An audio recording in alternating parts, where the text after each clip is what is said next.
خالص اللہ کے لیے کر دو، جو کچھ کر رہے ہو خالصتاً اللہ کی رضا کے لیے کرو، کیا ہوگا؟ یکفی کا قلیل من العمل، تھوڑا سا عمل بھی کافی ہو جائے گا۔ پھر بہت زیادہ بڑے اعمال نہ ہو، چھوٹا سا عمل بھی نجات کے لیے کافی ہو جائے گا، قبولیت کے لیے کافی ہو جائے گا، لیکن شرط یہ ہے کہ نیت خالص ہو۔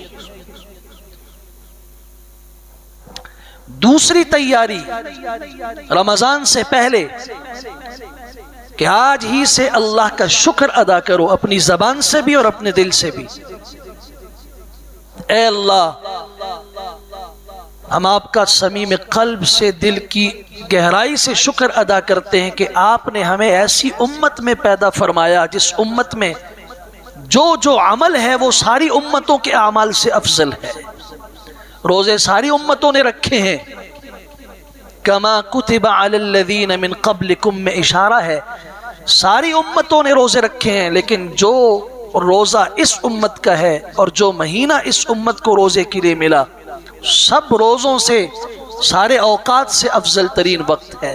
اللہ آپ کا شکر ہے اس بات پر۔ شکر کا نتیجہ کیا ہوتا ہے؟ لئن شکرتم لازیدنکم، اگر تم شکر ادا کرو گے میں اپنی نعمتیں بڑھا دوں گا، نعمتوں میں اضافہ کر دوں گا۔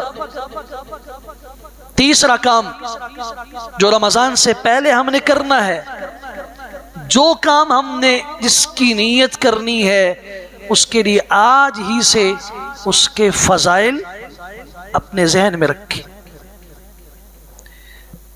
کوئی بھی عمل آپ کر رہے ہیں اس پر قرآن و سنت میں جو فضیلتیں بتائی گئی ہیں ان فضیلتوں کو اپنے دماغ میں حاضر کریں، اور نہ کرنے پر اللہ نے جو ناراضگی اور وعیدیں سنائی ہیں انہیں بھی اپنے دل و دماغ میں حاضر کیجیے، تاکہ پھر عمل کی حلاوت اور مٹھاس نصیب ہو۔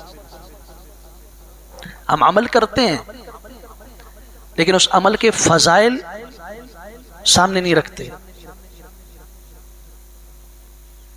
دیکھیں، جمعہ کے لیے آج الحمدللہ ہر مسلمان کوشش کرتا ہے نماز جمعہ ادا کی جائے، لیکن دماغ میں کیا ہے؟ جمعہ ہے، جمعہ کی نماز بڑی نماز ہے، بس اتنی بات ہے۔ کتنی بڑی نماز ہے! اس جمعے کی طرف جب آپ گھر سے قدم اٹھاتے ہیں آپ کو اللہ کی طرف سے انعام کیا ملتا ہے؟ کبھی اس فضیلت کا استحضار کیجئے اور یہ سوچئے کہ میں جب گھر سے نکلا ہوں جمعہ پڑھنے کے لیے، اللہ نے راستے میں فرشتے کھڑے کیے ہوئے ہیں جو میرا استقبال کر رہے ہیں کہ میرا بندہ مہمان بن کے میرے گھر میں آ رہا ہے، اس کا استقبال کرو۔ جمعے کا دن ہوتا ہے تب بھی، عیدین کا دن ہوتا ہے، چھوٹی اور بڑی عید کا دن، جس وقت ایمان والے آتے ہیں اجتماع میں، مسجد میں یہ قدم رکھتے ہیں، وہاں فرشتے ان کے ساتھ مصافحہ کرتے ہیں، ان کے ساتھ ہاتھ ملاتے ہیں، انہیں کہتے ہیں اللہ کے مہمان مرحبا، خوش آمدید۔ اس بات کو سامنے رکھیے کہ میں ایک عمل تو کر رہا ہوں، خالص عمل نہیں کر رہا، اس پہ مجھے اللہ دے گا کیا؟ پھر جس وقت میں جمعہ پڑھ کے باہر نکلوں گا تو میرے ساتھ اللہ کیا معاملہ فرمائیں گے؟ اگر اس جمعے میں اخلاص کے ساتھ یہ شریک ہو گیا تو رب کعبہ کی قسم، امام الانبیاء صلی اللہ علیہ وسلم کا فرمان ہے، یہ گناہوں سے یوں پاک اور صاف ہو کے باہر نکلتا ہے جیسے ماں کے پیٹ سے آج ہی دنیا میں آیا ہو۔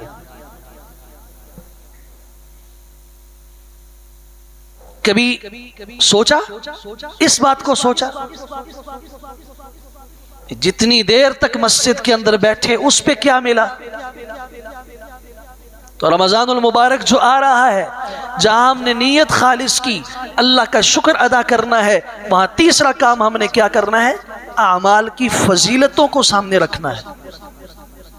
تب پھر دیکھیے کہ عمل میں شوق پیدا ہوگا، محبت پیدا ہوگی، پھر تہجد پڑھنا آسان ہوگا، نوافل کے لیے اٹھنا آسان ہوگا، دعاؤں میں لمبا لمبا وقت گزارنا آسان ہوگا، قرآن مجید کی تلاوت میں ایسا دل لگے گا کہ بلانے والا بلائے گا اور ہمارا دل نہیں تھکے گا، ہم کہیں گے یہ کام ہوتے رہتے ہیں، یہ رمضان کا مہینہ ہے، یہ تلاوت اور قرآن کا مہینہ ہے، یہاں میں نے قرآن مجید کثرت سے پڑھنا ہے۔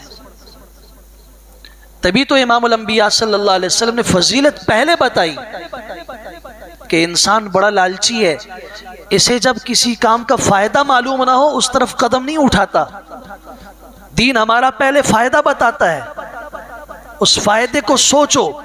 تبھی تو فرمایا کہ رمضان کے مہینے میں اگر کوئی نفل ادا کرتا ہے تو اس کا نفل فرض کے برابر کر دیا جاتا ہے اور فرض 70 گنا بڑھا دیا جاتا ہے۔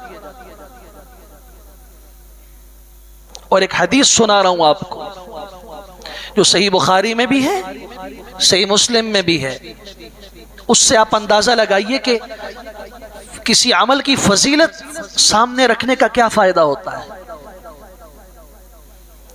اسی لیے جب ہم اسی طریقے سے وقت کو گزارتے ہیں تو آج سوچئے سال میں کتنے جمعے ہم گزار دیتے ہیں۔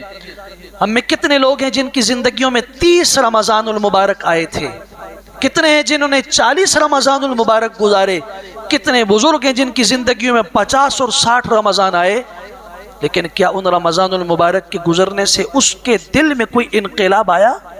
اس کی زندگی بدلی؟ یا بس ایسا ہی ہے جیسے موسم بدلتے ہیں، بہار آئی اس کے بعد خزاں آئی، اس کے بعد گرمی آئی اور سردی آئی، موسم بدلتے رہتے ہیں، کبھی ہوا چلتی ہے، کبھی طوفان آتا ہے، کبھی بارش ہوتی، کبھی خشک سالی ہوتی ہے، بس اس طریقے سے ہم زندگی گزار رہے ہیں۔